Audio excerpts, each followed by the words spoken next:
Bom,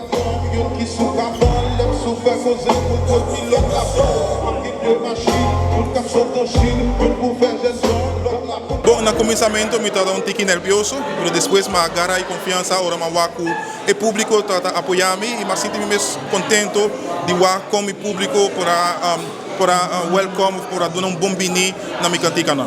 A parte de trabalhar como periodista na 24 horas, eu um music producer e esse é a minha verdadeira paixão. Eu tenho paixão também para trabalhar como periodista, mas o talento que nasce com a música, que me tem music adentro, que não está somente um producer, não está somente um artista, mas um producer que está produzindo vários artistas também, tem uma comunidade haitiana.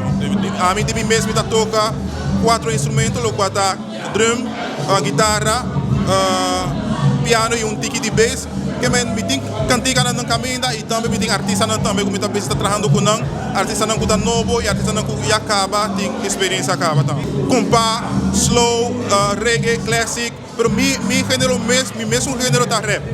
Me vou tocar um tique compa também, me vou cantar ou tocar um tique compa também, mas mesmo gênero está rap.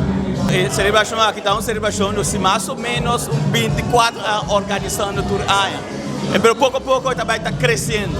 Não, a ideia está para crescer e virar mais grande. E pelo também, mas você sempre vou ser bem coerente não young, porque young blood não tá não loqueta, não tá é futuro.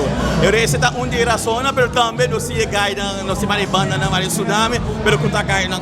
Mas eu me dá contento, é young não tem, mas é outro banda não também tem, não sabe assim, não sabe passar por. Zero proibite desde que